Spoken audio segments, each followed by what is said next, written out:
तो ये दोस्तों मेरे पास जो 3D ऑब्जेक्ट है जो मैंने अभी बनाया है वो इस तरह से है और जो रेफरेंस इमेज है वो इस तरह से है।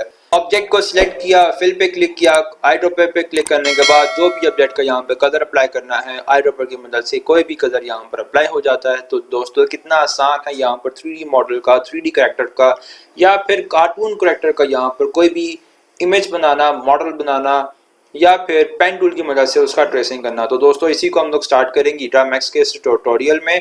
तो चलिए दोस्तों स्टार्ट करते हैं। हीड्रा मैक्स को पहले आपने ओपन कर लेना है, देन आपने कोई भी इमेज जो आपने बनानी है आपने उसको कॉपी करके हीड्रा मैक्स में ले आना है। ओपन करने के बाद इसकी डबल क्लिक करके रेजोल्यूशन को लो कर लेना है या फिर ट्रांसपेरेंसी जो है इसकी वो आपने लो कर लेनी है। देन आपने जाना है सिंबल पर और पेन टूल पे क्लिक करना है और पेन टूल पे क्लिक करने के बाद आपने यहाँ पर ट्रेसिंग करनी है अपनी वेक्टर ऑब्जेक्ट की या फिर किसी भी ऑब्जेक्ट को। यहाँ पर जब आप ट्रेसिंग करना चाह रहे हैं आप इसकी यहाँ से ट्रेसिंग कर सकते हैं पेन टूल की मदद से। तो दोस्तों आपने पेन टूल की ट्रेसिंग करते हुए एक चीज़ का ध्यान रखना है कि आपने फर्स्ट क्लिक आपने किसी भी एक पॉइंट पे करना है और सेकंड क्लिक आपने तब तक नहीं करना जब तक आपके पास जो लाइन है वो पेन टूल की बहुत स्मूथ नहीं जा रही।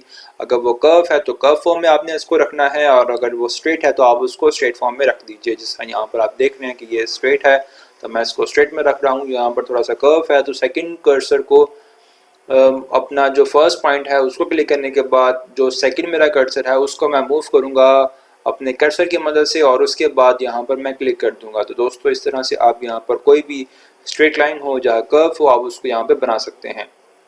देन आपने अपना जो लास्ट पॉइंट है वो फर्स्ट पॉइंट के साथ ज्वाइन कर देना है बिल्कुल इस तरह से और आपके पास जो एक क्लॉज बॉडी है वो यहाँ पर आ जाएगी। उसके बाद दोस्तों आपने मूव कर्सर पर जाकर अपने मूव एंड पे जाके या फिर मूव एंकर पॉइंट्स पे जाके जिन भी पॉइंट्स को आपको लगता है कि थोड़ा सा वेरिएशन है आपने उसको चेंज करना है तो आप मूव एंकर पर क्लिक करके उन तमाम पेन टूल के जो ऑब्जेक्ट्स हैं जो ट्रेसिंग है उन तमाम को आप चेंज कर सकते हैं, उनको ठीक कर सकते हैं और उसके बाद आप उसको डिलीट भी कर सकते हैं। देन मैं यहाँ पर बना रहा हूँ सेम नोज जो कि पेन टूल की मदद से है। आप उसको सेम पर ट्रेस कीजिए और ट्रेस करने के बाद उसको अभी एक क्लोज ऑब्जेक्ट में बना दीजिए। दोस्तों जब मैं इसका कलरिंग पार्ट चूज करूंगा तो तब आपको इसके बेनिफिट बताऊंगा कि यहाँ पर कोई भी ऑब्जेक्ट है उसको क्लोज ऑब्जेक्ट में यानी कि क्लोज बाउंड्री में बनाना क्यों ज़रूरी है, ताकि जो इसका फर्स्ट पॉइंट है वो उसके लास्ट पॉइंट के साथ ज्वाइन करना बहुत ज़्यादा ज़रूरी क्यों है। देन यहाँ पर मैं जो है इसका जो फेस है उसमें यहाँ पर टीथ जो है वो ड्रा कर रहा हूँ और सेम इसी तरह से मैंने पेन टूल को क्लिक किया, क्लिक करने के बाद ट्रेसिंग किया, ट्रेसिंग करने के बाद यहाँ पर इसको फर्स्ट और एंड पॉइंट को यहाँ पर मैंने ज्वाइन कर दिया। तो ज्वाइन करने के बाद दोस्तों यहाँ पर मेरा जो ऑब्जेक्ट है वो उसको मुझे चेंज करना है तो मैं मूव एंकर पॉइंट पर जाऊँगा या डिलीट करूँगा उन तमाम ट्रेसिंग को जैसा कि यहाँ पर मैं कर रहा हूँ आपने मूव एंकर पॉइंट की मदद से। और ये मैंने ऑब्जेक्ट यहाँ पर जो पॉइंट्स है उनको डिलीट कर दिया ताकि मेरे पास जो ऑब्जेक्ट है वो एक प्रॉपर फॉर्म में यहाँ पर आ जाएगा। तो इसी तरह से दोस्तों यहाँ पर अब मैं मूव एंकर पॉइंट्स पे देख रहा हूँ। मूव एंकर पॉइंट पे क्लिक करके मुझे ऑब्जेक्ट्स जो हैं उनकी वेरिएशन को थोड़ा सा चेंज करना है, थोड़ा सा स्मूथ करना है। तो यहाँ पर मैं उन तमाम एंकर पॉइंट्स पे और उन कर्व पे क्लिक कर उनको चेंज कर रहा हूँ। तो दोस्तों यहाँ पर जो मैंने करेक्टर बनाया है लूनी टून कार्टून्स का बहुत ही फेमस करेक्टर है, बहुत ही नाउन करेक्टर है जो कि वर्ल्ड में बच्चों का बहुत ज़्यादा फेवरेट है जिसका नाम है बग्स बनी कार्टून। इसी को यहाँ पर मैं ट्रेसिंग कर रहा हूँ हीड्रा मैक्स की मदद से। यहाँ पर दोस्तों मैंने इसके फर्स्ट जो ऊपर वाले ऑब्जेक्ट थे फेस के जो पार्ट थे उनको यहाँ पर मैंने बना लिया है। अब मैं इसकी वेक्टर ट्रेसिंग कर रहा हूँ इसके फेस के लोअर पार्ट की। सेम पेन टूल की मदद से यहाँ पर मैंने अपना जो लोअर पार्ट है उसका भी कंप्लीट कर लिया है और मूव एंकर पॉइंट्स पर जाकर मैं अपने ऑब्जेक्ट्स को एंकर पॉइंट्स को मूव कर रहा हूँ। क्योंकि दोस्तों जब आप इसको पेन टूल की मदद से ड्रा करेंगे तो ड्रा करने के लिए आपको यहाँ पर जो इसकी ट्रेसिंग है वो दो लाइनों में आपको स्प्लिट होती हुई नजर आएगी। आप ऐसा भी कर सकते हैं कि आप इनर पार्ट को सिलेक्ट कीजिए और इनर लाइन की जो ट्रेसिंग है उसको ही को स्टार्ट कीजिए और उसके बाद जो लाइन की थिकनेस है जो इसकी विड्थ है उसको इंक्रीज कर दीजिए। या फिर आप ऐसा कर सकते हैं कि लाइन को ड्रा करने के बाद ट्रेस करने के बाद उसके ऑब्जेक्ट को लोअर और अपर पार्ट को आपस में मिला दीजिए मूव एंकर पॉइंट की मदद से। तो सेम मैं पेन टूल की मदद से अगेन जो है वो ट्रेस करता हूँ लोअर पार्ट को। यहाँ पर मैं इसका बना रहा हूँ पेट वाला जो पार्ट है इसका जो फ्रंट पार्ट है उसको यहाँ पर मैं बना रहा हूँ और ये देखिए यहाँ पर कुछ पार्ट स्ट्रेट है कुछ पार्ट जो है वो कर्व फॉर्म में है। सेम स्ट्रेटजी जो है यहाँ पर मैं अप्लाई कर रहा हूँ, और अप्लाई करने के साथ मैं इनको कोशिश कर रहा हूँ कि बहुत ध्यान से मेरे पास कोई भी वेरिएशन ना आए, जहाँ पर स्मूथ है वो स्मूथ हो, जहाँ पे कर्व है वो कर्व हो, और उसी के साथ मैं यहाँ पर इसको ड्रा करते हुए लास्ट पॉइंट को फर्स्ट पॉइंट से कनेक्ट कर दूंगा। तो दोस्तों इस चीज़ की मैं आपसे बात कर रहा था। कनेक्ट करने के बाद मेरे पास जो इनर लाइन है वो ये है, और अपर पार्ट जो है वो ऊपर वाला है। तो इसको आपस में ज्वाइन करना है, तो मैं किस तरह करूँगा, सिंपली पहले मैं मूव एंकर पर जाके क्लिक करूँगा, और उसके बाद अपने जो स्मूथ है मेरे पास जो एंकर पॉइंट्स हैं पेन टूल की मदद से जो आए हैं उनको मैं थोड़ा सा स्मूथ फॉर्म में ले आऊँगा। स्मूथ फॉर्म में लाने के बाद अपने जो इनर पॉइंट्स हैं उनको थोड़ा सा ड्रैग कर दूँगा।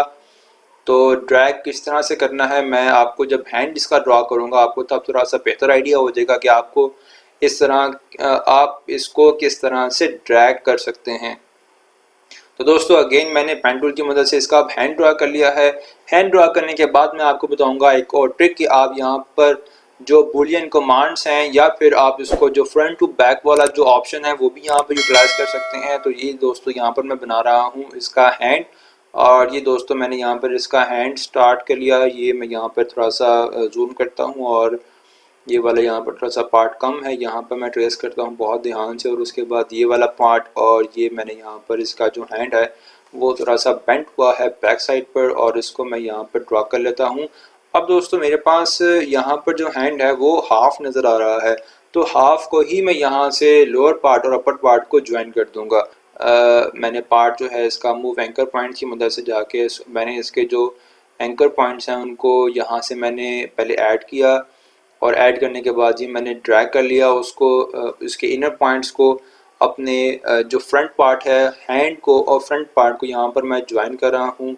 तो दोस्तों यहाँ पर ये मैंने ज्वाइन कर लिया ड्रैग करके, देन ये वाला ज्वाइन कर लिया ड्रैग पर। मैं क्या करूँगा, मेरे पास जब जो हैंड है वो और जो फ्रंट पार्ट है करैक्टर का वो आपस में थोड़ा सा मिसमैच हो रहा है, तो मुझे क्या करना है, अगेन इसको वापस लेके जाना है पोजीशन पर, और अगेन पेन टूल की मदद से मैं क्या करूँगा इसका जो फ्रंट पार्ट है बॉडी का उसको ड्रा करूँगा पेन टूल की मदद से, और उसके बाद इसके एंकर पॉइंट्स हैं जो इसके उनको मैं फर्स्ट इनर पोजीशन से उसको थोड़ा सा ड्रैग करके ले आऊँगा आउटर पोजीशन पर। कैसे मैं अभी आपको दिखाता हूँ। ये मैं थोड़ा सा लोअर पार्ट जो है वो अब मैंने कंप्लीट कर लिया। कंप्लीट करने के बाद मैं आपको दिखाता हूँ कि ये मैं स्ट्रेट कर रहा हूँ, क्योंकि मेरे पास जो इनर वाली साइड है वहाँ पे ट्रेसिंग तो कंप्लीट हो गई है। अब मेरा जो हैंड है और जो फ्रंट पार्ट है बॉडी का वो आपस में थोड़ा सा मिस मैच हो रहा है, तो मैं क्या करूँगा अपने हैंड की जो पोजीशन है उसको एडजस्ट करूँगा सेंटर टू बैक में लेके जाके, ताकि बॉडी पार्ट जो है वो आगे आए और जो पोजीशन है वो बैक पे चले जाए। अगर वो नहीं हो रही तो इसका मतलब है कि मुझे अपना जो हैंड है ये मैं कर रहा हूँ तो मेरे पास जो है फुल बैकवर्ड में जा रहा है। तो मैं क्या करूँगा यहाँ से अब अगेन जाऊँगा अपने पेन टूल पर, और पेन टूल पर क्लिक करने के बाद अपना जो मूव एंकर पॉइंट्स हैं उनको मैं यहाँ से और थोड़ा सा ड्रैग करके ले जाऊँगा पीछे वाली साइड पे, ताकि जो बॉडी है वो और जो हैंड का पार्ट है वो आपस में ओवरलैप ना करे। ये देखिए दोस्तों यहाँ से मैं लेके जा रहा हूँ उसको बैक साइड पे बिल्कुल स्मूथ और स्ट्रेट, और ये मैं नीचे से भी मैं इसको ले जाता हूँ बैक साइड पे। मेरे पास थोड़ा सा ये नीचे बेहतर लग रहा है, लेकिन फिर भी मैं इसको ये दोस्तों मैंने अपने इनर पॉइंट को और आउटर लाइन को आपस में ओवरलैप कर दिया ताकि मेरे पास जो ऑब्जेक्ट है वो एक स्मूथ फॉर्म में आए। ये मेरे पास थोड़ा सा बेहतर यहाँ पे लग रहा है, फिर भी मैं अगर चेंज करना चाहूँ तो मैं इसको चेंज कर सकता हूँ। इस पोजीशन पे थोड़ा सा बेहतर लग रहा है हैंड और बॉडी का फर्स्ट जो फ्रंट पार्ट है वो। तो ये जी हाँ दोस्तों ये अब ये बेहतर लग रहा है बॉडी का फ्रंट पार्ट। अब मैं इसका लोअर पार्ट बनाता हूँ। इसकी जो दुम है उसको मैं यहाँ पर ट्रेस कर रहा हूँ, और जो इसका बैक पार्ट है वो यहाँ से नज़र आ रहा है, इसमें सिर्फ और सिर्फ दुम है, उसकी मैं इनर लाइन पे ही ट्रेसिंग कर रहा हूँ। और इनर लाइन पे ट्रेसिंग का फ़ायदा ये होगा जिस तरह मैंने हैंड और फ्रंट पार्ट जो बॉडी का है उसको आपस में थोड़ा सा एंकर पॉइंट्स को एडजस्ट किया है, ओवरलैप किया है फ्रंट लाइन इनर लाइन और आउटर लाइन के साथ, इसी तरह से यहाँ पर भी मैं अपनी एडजस्टमेंट जो है वो इसी तरह से कर लूँगा। तो ये मेरे पास कंप्लीट हो गया। मूव एंकर पॉइंट पर जाकर मुझे थोड़ा सा पोजीशन जो है एंकर पॉइंट्स की वो एडजस्ट करनी है। दोस्तों ये बहुत ही आसान है। तो दोस्तों ये मेरे पास जो बॉडी का बैक जो पार्ट है वो भी कंप्लीट हो चुका है। तो ये दोस्तों अगर मैं देखूं कि मैंने अपना जितना पार्ट यहाँ पे ड्रॉ किया है वो इस तरह से है, और जो रिमेनिंग पार्ट है जो मेरे पास ऑब्जेक्ट है जो एक रेफरेंस इमेज है वो इस तरह से है।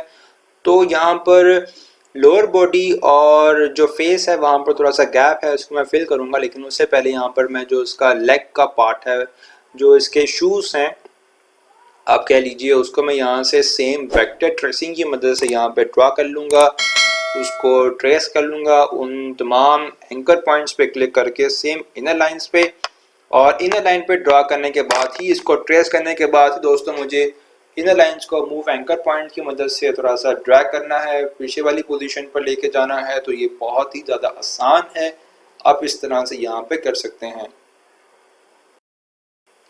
तो ये दोस्तों मेरे पास जो 3D ऑब्जेक्ट है जो मैंने अभी बनाया है वो इस तरह से है, और जो रेफरेंस इमेज है वो इस तरह से है। दोस्तों मेरे पास जो 3D ऑब्जेक्ट है वो सेम कंप्लीट हो चुका है। तो दोस्तों जैसा कि आप देख रहे हैं कि मैंने जो अभी ट्रेसिंग किया है अपने जिस ऑब्जेक्ट का वो मेरे पास लेफ्ट साइड पे है, और जो रेफरेंस इमेज है वो राइट साइड पे है। तो दोस्तों कितना यहाँ पर ये मैच कर रहा है रेफरेंस इमेज के साथ जो मैंने अभी बनाया है ऑब्जेक्ट को। अब मुझे करना है इसको कलरिंग पार्ट। तो कलरिंग पार्ट के लिए मुझे जिन ऑब्जेक्ट को मैंने एक क्लोज बाउंड्री में बनाया था उनको मैं यहाँ पर फिल पे क्लिक करके उन ऑब्जेक्ट्स के जो कलर्स हैं वो आई ड्रॉपर की मदद से चूज़ करूँगा, और उस रेफरेंस इमेज पे जाके सिलेक्ट करूँगा उन कलर्स को जिसको मैंने अपनी 3D ऑब्जेक्ट पे यहाँ पर लेकर आना है। तो दोस्तों जैसा कि आप देख रहे हैं कि मैं अपने तमाम जो करेक्टर है उसके कलर्स जो हैं वो इसी तरह से आई ड्रॉपर की मदद से कर रहा हूँ। मैं कोई भी जो कलर है वो सेपरेट चूज़ नहीं कर रहा, सिर्फ और सिर्फ ऑब्जेक्ट को सिलेक्ट करके आई ड्रॉपर की मदद से मैं अपने ऑब्जेक्ट को यहाँ पर अप्लाई कर रहा हूँ। तो ये दोस्तों मेरा जो ऑब्जेक्ट है वो कंप्लीट हो चुका है। अब 3D जो पार्ट है उसको मैं थोड़ा बेहतर व्यू करने के लिए यहाँ पर मैं शेप ड्रा करूँगा, और उसके बाद इसको बैक पे ले जाऊँगा शेप को, ताकि ये थोड़ा सा बेहतर विजुलाइज हो। और उसके बाद मैं इसको कर लूँगा फुल स्क्रीन में, फिट टू स्क्रीन करने के बाद। और ये मेरे पास जो ऑब्जेक्ट है जो मैंने अभी यहाँ पर क्रिएट किया है पेन टूल की मदद से, वो कुछ इस फॉर्म में आ रहा है। तो दोस्तों आप इस तरह से कोई भी 3D model, 3D character, cartoon character आप इस ट्यूटोरियल को देखकर इसकी मदद से बना सकते हैं ड्रामैक्स को यूज़ करके।